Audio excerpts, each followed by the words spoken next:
Yo, what's good, Dub Nation? Stop whatever you are doing right now. Put your phone on. Do not disturb. Close every other tab, because what I am about to tell you is the single most explosive thing that has come out of a Warriors player's mouth in years. I was watching NBA Today on ESPN this afternoon. You know, the usual off-season coverage, trade rumors, draft talk, nothing crazy. And then Stephen Curry came on for what was supposed to be a casual end-of-season interview with Malika Andrews. Just a standard, how are you feeling about next year? How is the knee? What are the Warriors planning type of conversation? And bro, within 5 minutes, Steph said something that made Malika Andrews freeze, made Tim Legler's jaw hit the desk, and sent every NBA insider scrambling to their phones. I am not exaggerating when I tell you this is historic. Stephen Curry essentially confirmed on national television that the Golden State Warriors are pursuing Domantas Sabonis from the Sacramento Kings. Not a rumor, not speculation. This came from the man himself, and the way he said it, the emotion in his voice, the frustration behind his words. This was not a casual comment. This was a statement. Let me tell you exactly what happened. Hey, what's up everyone? Real quick before we get into everything, that like button is literally what determines if this reaches hundreds or thousands of fans. Takes 1 second, but makes a huge impact on the channel's growth. Just smash that like button right now. It's the easiest thing you can do, but honestly the biggest way to support this content, every single pushes this further, so hit it now. So the interview starts normally enough. Malika Andrews brings Curry on and congratulates him on an incredible individual season despite the team's struggles, and she is right to do so. Steph averaged 26.6 points per game this season, which is the third most ever for a player 37 years old or older. He shot 46.8% from the field and 39.3% from three. He was absolutely brilliant when healthy. The problem is that he was only healthy enough to play 43 games.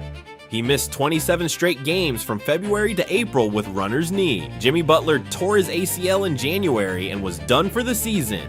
Moses Moody tore his patellar tendon. The Warriors finished 37-45, their first losing season since 2020. They barely made the play-in tournament as the 10th seed, beat the Clippers in a thrilling comeback, and then got eliminated by the Phoenix Suns 111-96.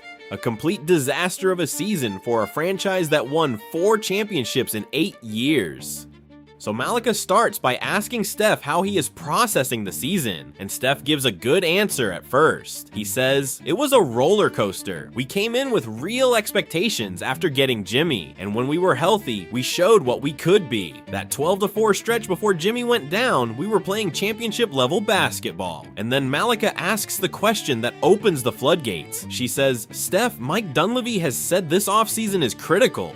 What does that mean to you?" And that is when Steph's entire demeanor changed. His face got tight, his voice got lower. He leaned into the camera and said, "It means this might be my last chance to win another championship in a Golden State uniform, and I am not going to waste it." The studio went quiet. Tim Legler looked at the camera like he had just seen a ghost, and Malika, to her credit, did not back off.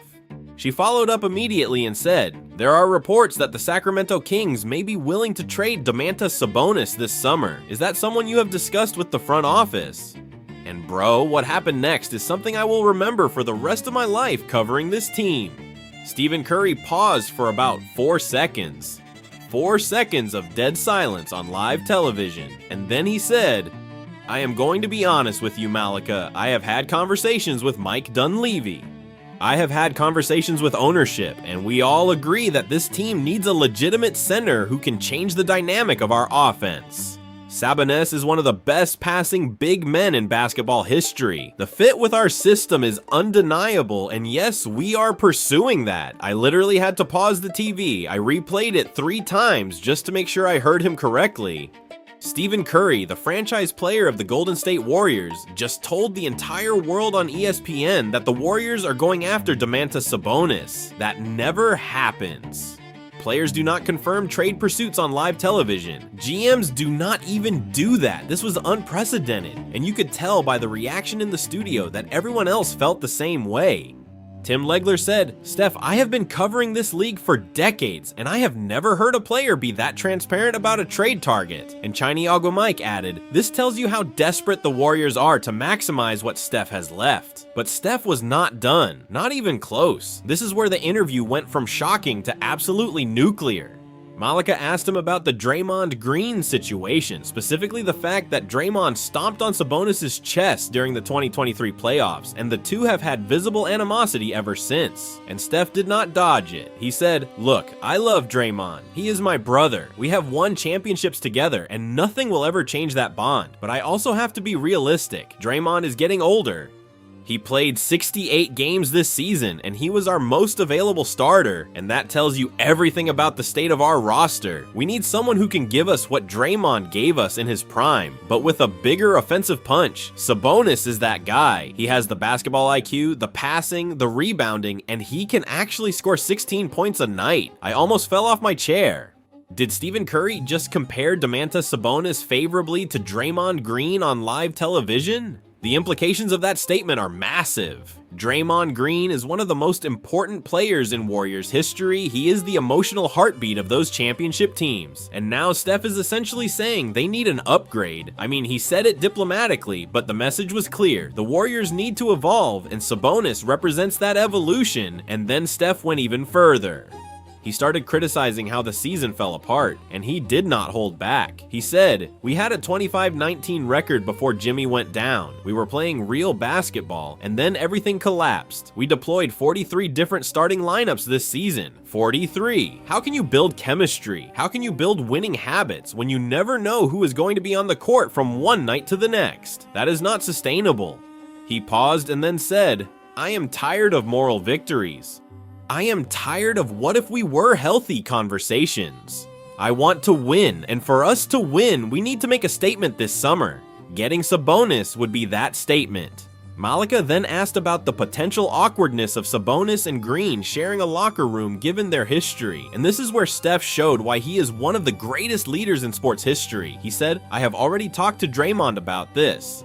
And I am going to tell you what Draymond told me, because this is the kind of competitor he is." He said, "If getting Sabonis means we win a championship, then I will be the first one to welcome him." That is Draymond Green. That is the kind of teammate he is. He puts winning above everything. Now, I do not know if that conversation actually happened or if Steph was saying what he needed to say for the cameras, but either way, it was a powerful moment. The idea that Green would set aside his personal beef with Sabonis for the sake of winning, that is either the most mature thing Green has ever done or the most explosive locker room experiment in NBA history. The interview went to commercial at that point, and I swear I thought when they came back, someone from the Warriors PR team would have gotten to Steph and told him to calm down. Maybe Joe Lacob called from the owner's suite and said, "Steph, what are you doing?" But no. When they came back from break, Steph was even more intense. He started talking about his legacy, his future, and what he needs from the franchise. He said, "I am 37 years old. I have 1 year left on my contract worth $62.6 million. This is not about money for me. I have made more money than I ever dreamed of. This is about legacy. This is about whether I go out as a 4-time champion or whether I add a 5th ring. And I need this organization to show me that they are as committed to winning as I am." That last part sent shockwaves through the NBA world. I need this organization to show me that they are as committed to winning as I am. That is as close to a public ultimatum as you will ever hear from Stephen Curry. He has always been the loyal soldier, the guy who never complains, never demands trades, never creates drama. But this season broke something in him. The injuries, the losing, watching Jimmy Butler's ACL tear in real time, missing 27 games himself, getting eliminated in the play-in tournament by the Suns, that all took a toll. And now Steph is telling Mike Dunleavy and Joe Lacob, "Get me Sabonis, or I am going to seriously question my future here." Bobby Marks then broke down the financials on air and pointed out that the Warriors could potentially make a Sabonis trade work by sending out a package that includes expiring contracts. Jimmy Butler's contract, if he exercises his option, is a massive expiring deal. Kristaps Porzingis, who the Warriors traded Jonathan Kuminga for during the season, is another piece that could be moved. The Warriors do not have their first-round pick because they sent it to Miami in the Butler trade, but they have future assets. The question is whether Sacramento would rather deal with the Warriors or the Lakers, given that both teams are in the same division.